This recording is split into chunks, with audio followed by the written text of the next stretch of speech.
ಮೂರು ಪಕ್ಷಗಳು ಏನ್ ಮಾಡ್ತಾ ಇದೆ? ಅಭಿವೃದ್ಧಿ ಕಾರ್ಯಗಳ ಕಡೆ ಗಮನ ಹರಿಸ್ತಾ ಇದ್ದಾರಾ?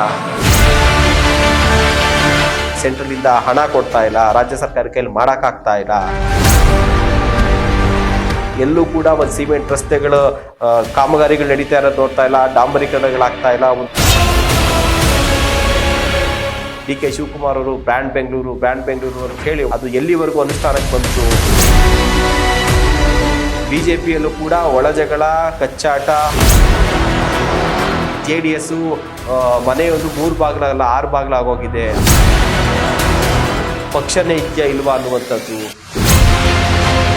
ಹೆಚ್ಚುವರಿ DCMಗಳು ಬೇಕು ಅನ್ನುವಂಥದ್ದು. ಇನ್ನೊಂದು ಕಡೆಯಲ್ಲಿ ಡಿನ್ನರ್ ಪಾಲಿಟಿಕ್ಸು. ಇನ್ನೊಂದು 7-8 ತಿಂಗಳು ಹೋಯ್ತು ಅಂತಂದ್ರೆ ಅವ್ರ ಅಧಿಕಾರ ಅವಧಿನೇ ಮುಗ್ದೇ ಹೋಯ್ತು. ಯಾವುದೇ ಒಂದು ರಾಜಕೀಯ ಪಕ್ಷಕ್ಕೆ ಅಲ್ಪ ಬಹುಮತ ಅಲ್ಲ, ಸ್ಪಷ್ಟ ಬಹುಮತ ಅಲ್ಲ, ಒಂದು ದೊಡ್ಡ ಮಟ್ಟದ ಬಹುಮತವನ್ನ ಕೊಟ್ಟು ಜನ ಆಶೀರ್ವಾದ ಮಾಡಿ ಅಧಿಕಾರಕ್ಕೆ ತರ್ತಾರೆ ಅಂತಂದ್ರೆ ಆ ಪಕ್ಷ ನಡೆಸುವಂಥ ಸರ್ಕಾರದ ಮೇಲೆ ಅಷ್ಟೇ ನಿರೀಕ್ಷೆಗಳನ್ನ, ಅಷ್ಟೇ ಭರವಸೆಗಳನ್ನ ಜನರು ಇಟ್ಕೊಂಡಿರ್ತಾರೆ. ಈ ಒಂದು ನಿಟ್ಟಿನಲ್ಲಿ ಸದ್ಯ ಆಡಳಿತದಲ್ಲಿರುವಂಥ ಕಾಂಗ್ರೆಸ್ ಪಕ್ಷ ಜೊತೆಗೆ ವಿರೋಧ ಪಕ್ಷ, ಆಡಳಿತ ಪಕ್ಷಕ್ಕೆ ಎಷ್ಟು ಜವಾಬ್ದಾರಿ ಇರುತ್ತೋ ವಿರೋಧ ಪಕ್ಷಕ್ಕೂ ಕೂಡ ಅಷ್ಟೇ ಜವಾಬ್ದಾರಿ ಇರುತ್ತೆ. ದೊಡ್ಡ ವಿರೋಧ ಪಕ್ಷ ಅಂತಂದ್ರೆ ಅದು BJP, ಸೆಕೆಂಡ್ನೇದು JDS. ಈ ಮೂರು ಪಕ್ಷಗಳು ಏನ್ ಮಾಡ್ತಾ ಇದೆ ಅನ್ನುವಂಥ ಪ್ರಶ್ನೆ ಜನರಲ್ಲಿ ಕಾಡ್ತಾ ಇದೆ. ಸಿದ್ದರಾಮಯ್ಯ ಅವರ ಕಾಂಗ್ರೆಸ್ ಸರ್ಕಾರ ಅಧಿಕಾರಕ್ಕೆ ಬಂದು 1 ವರ್ಷ 8 ತಿಂಗಳು ಕಳೆದು ಹತ್ತತ್ರ 2 ವರ್ಷವನ್ನ ಕಳೀತಾ ಇದೆ.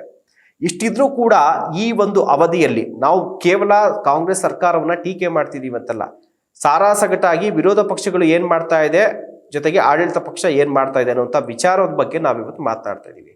ಇಷ್ಟು ಆಲ್ರೆಡಿ 1.25 ವರ್ಷ ಕಳೆದಿದೆ. ಜನರಿಗೆ ಬೇಕಾದಂಥ ಗ್ಯಾರಂಟಿಗಳನ್ನು ಹೊರತುಪಡಿಸಿ ಮೂಲಭೂತವಾಗಿ ಬೇಕಾದಂಥ ಸಮಸ್ಯೆಗಳತ್ತ ಮೂರು ಪಕ್ಷಗಳು ಗಮನ ಹರಿಸ್ತಾ ಇಲ್ಲ. ಒಂದು, ಅಧಿಕಾರಕ್ಕೆ ರಿಸಲ್ಟ್ ಬಂತು, ರಿಸಲ್ಟ್ ಬಂದ ಕೂಡಲೇ ಯಾರು CM ಆಗ್ತಾರೆ, ಯಾರು DCM ಆಗ್ತಾರೆ, ಸಿದ್ದರಾಮಯ್ಯನ DK ಶಿವಕುಮಾರ್ ಅನ್ನುವಂಥ ಚರ್ಚೆಯೇ 1-1.5 ತಿಂಗಳು ಮುಗಿದೋಯ್ತು. ಅದಾದ ಮೇಲೆ ಅಧಿಕಾರ ಹಂಚಿಕೆ ಅನ್ನುವಂಥದ್ದು ಅಂದ್ರೆ ಪವರ್ ಶೇರಿಂಗ್ ಆಗಿದೆ ಅನ್ನುವಂಥ ಚರ್ಚೆ ಒಂದಷ್ಟು ದಿನಗಳ ಕಾಲ, ಇಲ್ಲ ಅದಾಗಿಲ್ಲ ಇದಾಗಿಲ್ಲ ಅಂತೇಳಿ ಒಂದಷ್ಟು ವಿಚಾರಗಳು ಒಂದಷ್ಟು ತಿಂಗಳುಗಳ ಕಾಲ ನಡೀತು. ಅದಾದ್ಮೇಲೆ ಈ ಸಚಿವ ಸಂಪುಟ ವಿಸ್ತರಣೆ, ಯಾರು ಸಚಿವ ಸಂಪುಟ ರಚನೆ, ಯಾರು ಸೇರ್ಸ್ಕೊಬೇಕು, ಯಾರನ್ನ ಕೈ ಬಿಡಬೇಕು. ಅದಾದ್ಮೇಲೆ ಖಾತೆಗಳ ಹಂಚಿಕೆ, ಯಾರಿಗೆ ಯಾವ ಖಾತೆ, ಕೆಲವರು ನನಗೆ ಈ ಖಾತೆ ಬೇಡ, ಆ ಖಾತೆ, ಅದಕ್ಕೊಂದಷ್ಟು 1 ತಿಂಗಳು ಕಳೆದೋಯ್ತು. ಅದಾದ್ಮೇಲೆ ನಿಗಮ ಮಂಡಳಿಗಳು ಆಗುತ್ತಾ ಇಲ್ವಾ, ಯಾರು ಸಿಗುತ್ತೆ, ಮಾಡ್ತಾರಾ ಇಲ್ವಾ ಅನ್ನುವಂಥದ್ದು. BBMP ಎಲೆಕ್ಷನ್ ವಿಚಾರ ಬಂತು. ಸೊ ಅದಾದ್ಮೇಲೆ ಗ್ಯಾರಂಟಿ ಯೋಜನೆಗಳನ್ನ ಅನುಷ್ಠಾನ ತರುವಂತ ನಿಟ್ಟಿನಲ್ಲಿ ಒಂದಷ್ಟು ಸಮಯ ಹಿಡಿಯಿತು. ಅದಾದ್ಮೇಲೆ ಸಿದ್ದರಾಮಯ್ಯ ಅವರ ಮೇಲೆ ಮೂಢ ಹಗರಣದ ವಿಚಾರ ಆಗಿರ್ಬೋದು, ಸರ್ಕಾರಗಳ ಮೇಲೆ ಒಂದು BJP ಹೊರಿಸಿದಂಥ ಆರೋಪಗಳಾಗಿರ್ಬೋದು, ಜೊತೆಗೆ ಹೀಗೆ ಸರ್ಕಾರದಲ್ಲಿ ನಡೆಯುವಂಥ ಹಗರಣಗಳಾಗಿರ್ಬೋದು, ಅಥವಾ BJP ಮೇಲೆ ಬಂದಂಥ ಗಂಭೀರ ಆರೋಪಗಳು, ಇದರಲ್ಲೇ ಸರ್ಕಾರ ಆಲ್ಮೋಸ್ಟ್ 6-7 ತಿಂಗಳ ಕಾಲ ಮುಗ್ದೋಯ್ತು. ಅದಾದ್ಮೇಲೆ ಆದ್ರೂ ಕೂಡ ಅಟ್ಲೀಸ್ಟ್ ಅಭಿವೃದ್ಧಿ ಕಾರ್ಯಗಳ ಕಡೆ ಗಮನ ಹರಿಸ್ತಾ ಇದ್ದಾರಾ? ಸಿದ್ದರಾಮಯ್ಯವರಾಗಿರ್ಬೋದು ಅಥವಾ ಸಚಿವರಾಗಿರ್ಬೋದು, ಶಾಸಕರಾಗಿರ್ಬೋದು. ಶಾಸಕರು ಈಗಲೂ ಕೂಡ ಅಷ್ಟೇ, ನಮ್ ಗ್ಯಾರಂಟಿ ಯೋಜನೆಗಳಿಂದ ಅನುದಾನನೇ ಬರ್ತಿಲ್ಲ, ನಾವೇನು ಮಾಡೋಕ್ಕಾಗ್ತಾ ಇಲ್ಲ, ಜನರಿಗೆ ಮುಖ ತೋರ್ಸಕ್ ಆಗ್ತಾ ಇಲ್ಲ ಅನ್ನುವಂಥದ್ದು. ಮೂಲಭೂತ ಸೌಕರ್ಯಗಳಾದಂಥ ಕುಡಿಯೋ ನೀರು ಸಾಕಷ್ಟು ಕಡೆ ಈಗಲೂ ಕೂಡ ಕುಡಿಯೋ ನೀರಿನ ಸಮಸ್ಯೆ ಇದೆ. ನೀರಾವರಿ ಯೋಜನೆಗಳು ಸ್ಥಗಿತಗೊಂಡಿದೆ, ಸೆಂಟ್ರಲ್ ಇಂದ ಹಣ ಕೊಡ್ತಾ ಇಲ್ಲ, ರಾಜ್ಯ ಸರ್ಕಾರ ಕೈಲಿ ಮಾಡಕ್ಕಾಗ್ತಾ ಇಲ್ಲ. ಅದ್ರ ಮಧ್ಯದಲ್ಲಿ ರಸ್ತೆಗಳು ಈಗಲೂ ಕೂಡ ಬೆಂಗಳೂರು ಬಿಟ್ಬಿಡಿ, ಹೊರಗಡೆ ಹೋಗಿ ಅಟ್ಲೀಸ್ಟ್ ಹಳ್ಳಿಗಳ ಕಡೆ ಏನಾದ್ರು ರಸ್ತೆ ಸರಿ ಇದೆಯಾ? ಹಳ್ಳಿ ಕಡೆನೂ ಇಲ್ಲ. ಹೋಗ್ಲಿ ರಾಜಧಾನಿ ಬೆಂಗಳೂರಲ್ಲಾದ್ರೂ ರಸ್ತೆಗಳು ಸರಿ ಇದೆಯಾ? ಅಲ್ಲೂ ಕೂಡ ಈಗಲೂ ಗುಂಡಿಮಯ. ಎಲ್ಲೂ ಕೂಡ ಒಂದು ಸಿಮೆಂಟ್ ರಸ್ತೆಗಳು ಕಾಮಗಾರಿಗಳು ನಡೀತಾ ಇರೋದು ನೋಡ್ತಾ ಇಲ್ಲ, ಡಾಂಬರೀಕರಣಗಳಾಗ್ತಾ ಇಲ್ಲ, ಒಂದು ದೊಡ್ಡ ನೀರಾವರಿ ಯೋಜನೆಗಳು ಆಗ್ತಾ ಇಲ್ಲ. ಅಥವಾ ಬೇರೆ ರೀತಿಯಾಗಿ ಒಂದು ಡಿ ಕೆ ಶಿವಕುಮಾರ್ ಅವರು ಬ್ರ್ಯಾಂಡ್ ಬೆಂಗಳೂರು ಅಂತ ಹೇಳಿ ಒಂದಷ್ಟು ಹಣವನ್ನ ಖರ್ಚು ಮಾಡಿ ಒಂದಷ್ಟು ದೊಡ್ಡ ಕಾರ್ಯಕ್ರಮಗಳು ಮಾಡಿದ್ರು. ಅದು ಎಲ್ಲಿವರೆಗೂ ಅನುಷ್ಠಾನಕ್ಕೆ ಬಂತು?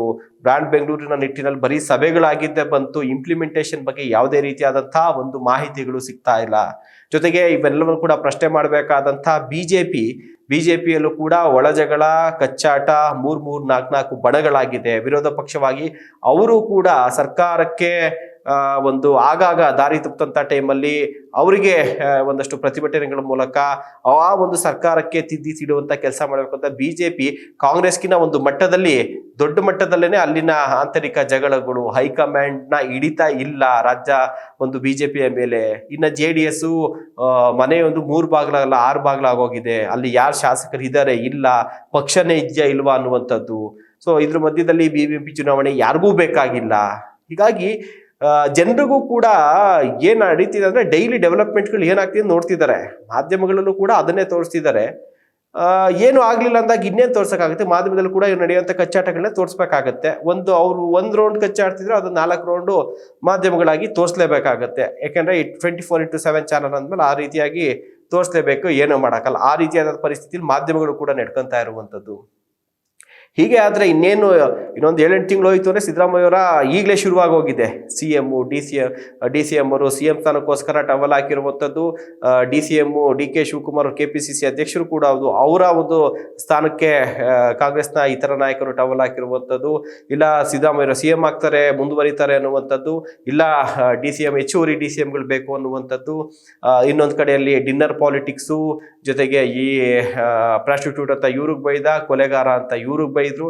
ಬರೀ ಜನಕ್ಕಿದ್ರಲ್ಲಿ ಯಾವ್ದಾದ್ರು ಒಂದು ವಿಚಾರ ಬೇಕಾಗಿದ್ಯಾ?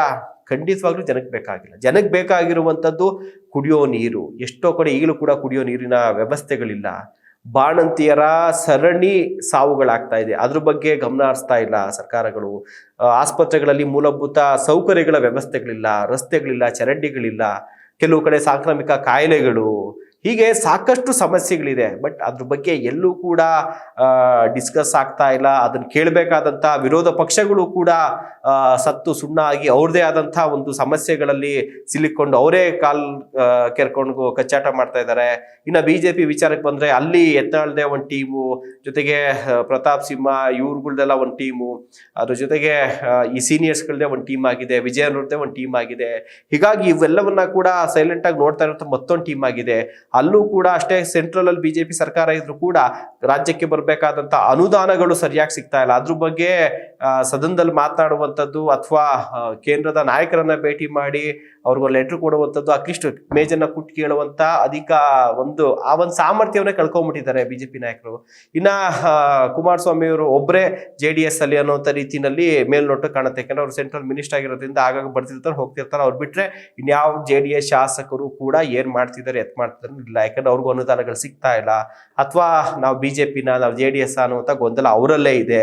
ಇದ್ರ ಮಧ್ಯದಲ್ಲಿ ಬಂದಂತ MP ಚುನಾವಣೆ, ಉಪಚುನಾವಣೆಗಳು, ಇದ್ರಲ್ಲೇ ಕಾಲ ಕಳೀತಾ ಹೋಗ್ತಾ ಇದೆ. ಸಿದ್ದರಾಮಯ್ಯವರು 5 ವರ್ಷದ ಅಧಿಕಾರದ ಅವಧಿಯಲ್ಲಿ ಈ ಹಿಂದೆ ಮೊದಲ ಬಾರಿ CM ಆಗಿದ್ರಲ್ಲ 13ರಿಂದ 18ವರೆಗೂ, ಆಗ ಕೊಟ್ಟಂತ ಕಾರ್ಯಕ್ರಮಗಳು, ಆಗ ಅವರಲ್ಲಿದ್ದಂತಹ ಹುರುಪುಗಳಿದೆಯಲ್ಲ, ಅವ್ಯಾವೂ ಕೂಡ ಈಗ ಕಾಣಿಸ್ತಾನೆ ಇಲ್ಲ.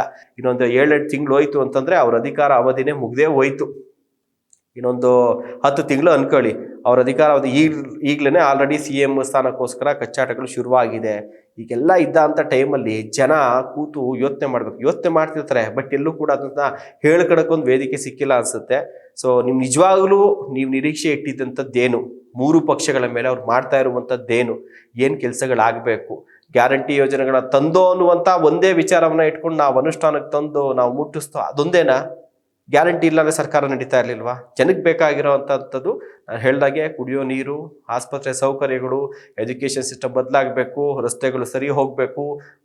ಜೊತೆಗೆ ಇದ್ರೆಲ್ಲನೂ ಕೂಡ ಹೊರತುಪಡಿಸಿ ಕೊಲೆಗಳಾಗ್ತಾ ಇರುವಂಥದ್ದು, ಜೊತೆಗೆ ಧರ್ಮದ ವಿಚಾರದಲ್ಲಿ ಆಗ್ತಾ ಇರುವಂಥ ಜಗಳಗಳು, ವಕ್ಫ್ ವಿಚಾರ ಆಗಿರ್ಬೋದು, ಮೂಢ ವಿಚಾರ ಆಗಿರ್ಬೋದು, ಜೊತೆಗೆ ವಾಲ್ಮೀಕಿ ಹಗರಣದ ವಿಚಾರ ಆಗಿರ್ಬೋದು, ಇದೆಲ್ಲದರ ಜೊತೆಗೆ ಆಗ್ತಾ ಇರುವಂಥ ಇತ್ತೀಚೆಗೆ ಅದರಲ್ಲೂ ಕೂಡ ತುಂಬ ನಂಬಿಕೆ ಇಟ್ಟು ಉಳ್ದು ಜೀವನ ಪೂರ್ತಿ ಕಷ್ಟಪಟ್ಟು ದುಡ್ದಂಥ ಅಮೌಂಟನ್ನು ಬ್ಯಾಂಕಲ್ಲಿ ಇಟ್ಟರೆ ಬ್ಯಾಂಕ್ ದರೋಡೆಗಳಾಗ್ತಾ ಇದೆ. ಚಿನ್ನವನ್ನು ಇಟ್ಟರೆ ಚಿನ್ನ ಸಮೇತ ಚೀಲ ತಗೊಂಬಂದು ತುಂಬ್ಕೊಂಡು ಹೋಗ್ತಾ ಇದ್ದಾರೆ. ಹೀಗಾಗಿ ಬ್ಯಾಂಕ್ಗಳಲ್ಲಿ ನಾವು ಹಣ ಇಡಬೇಕಾ, ಒಡವೆ ಇಡಬೇಕಾ ಅನ್ನುವಂಥ ಆ ಒಂದು ಟೆನ್ಷನ್ನು ಸಾಲಾಗಿ ನಡೀತಾ ಇದೆ. ರಾಜ್ಯದಲ್ಲಿ ಕಾನೂನು ಸುವ್ಯವಸ್ಥೆ ಹಾಳಾಗಿದೆ ಅಂತ ಹೇಳಿ BJP-ನವರು ಬೊಬ್ಬೆ ಹೊಡಿತಾ ಇದ್ದಾರೆ. ಆದ್ರೆ ಅದನ್ನ ಹೇಗೆ ಸರಿದಾರಿಗೆ ತರಬೇಕು ಅನ್ನುವಂಥದ್ದನ್ನ ಅವರು ಅಧಿಕಾರ ನಡೆಸ್ತಾರೆ.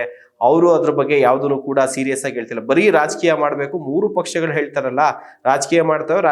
ಖಂಡಿತವಾಗ್ಲೂ 3 ಪಕ್ಷಗಳು ಮಾಡ್ತಿರೋದು ರಾಜಕೀಯ.